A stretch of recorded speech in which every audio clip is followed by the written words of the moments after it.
সরকারি চাকরিতে কোটা সংস্কারের দাবিতে আজ সকাল সন্ধ্যা বাংলা ব্লকেট কর্মসূচি পালন করবে শিক্ষার্থীরা। এই বিষয়ে আরও জানার চেষ্টা করব আমার সহকর্মী রাজধানীর নতুন বাজার এলাকায় আছেন ফয়সাল মাহমুদ। ফয়সাল, কোন কোন অঞ্চলে আজ ব্লকেডের প্রভাব পড়তে পারে এবং সেই সাথে জানাবেন এখন সড়কে যানবাহনের চাপ আপনি কেমন দেখছেন?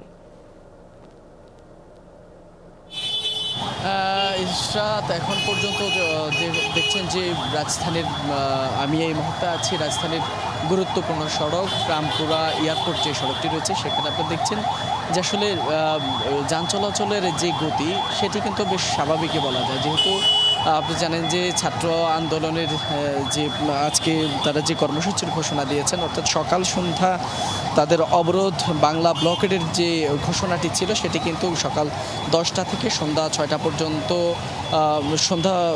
পর্যন্ত থাকার কথা। সে জায়গায় এখনও যেহেতু 10টা বাজেনি, তার আগেই কিন্তু যান চলাচলের বেশ চাপ দেখছি আমরা এই মুহূর্তের সড়কে।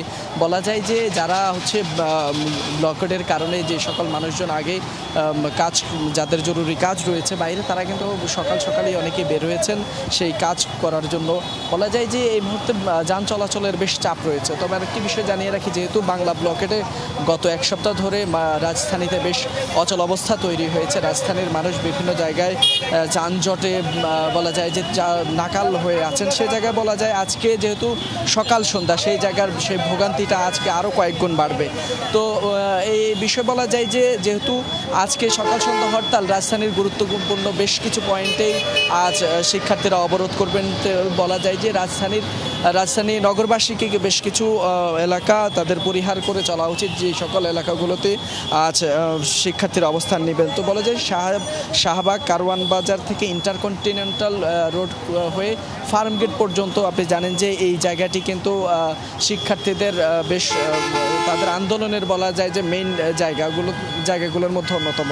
এই জায়গাগুলো থেকে শুরু থেকে আমরা দেখছি এই জায়গাগুলো তারা অবরোধ করে রাখেন। এর পাশাপাশি আজকে কিন্তু সেই ব্যাপ্তিও অনেকটা বাড়ানো হয়েছে, যেটি তাদের পক্ষ থেকে জানানো হয়েছে সারা দেশেই কিন্তু আজকে অবরোধ চলবে।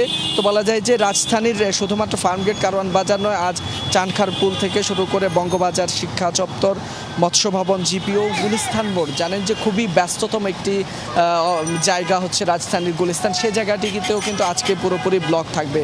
তাই বলা যায় যে এই এলাকায় যে সকল মানুষজন তাদের জরুরি প্রয়োজনে যাবেন, তারা আজকে খুব জরুরি প্রয়োজন না হলে তাহলে এইসব জায়গাগুলো এড়িয়ে চলা উচিত। এছাড়াও রাজধানীর সায়েন্স ল্যাব, নীলক্ষেত মোড়গুলো বলা যায় যে সেগুলো মানুষজন আজকে পরিহার করা উচিত। এছাড়া রাজধানীর নতুন বাজার থেকে এয়ারপোর্ট সব জায়গায় কিন্তু মোটামুটি ব্লকেডের আওতায় থাকবে। তাই বলা যায় যে রাজধানীর গুরুত্বপূর্ণ সবগুলো পয়েন্টেই কিন্তু আজ বৈষম্য বিরোধী ছাত্র আন্দোলনের ব্লকেডের কর্মসূচির আওতায় থাকবে। তাই খুব জরুরি প্রয়োজন ছাড়া বাইরে বের না হওয়াটাই আজ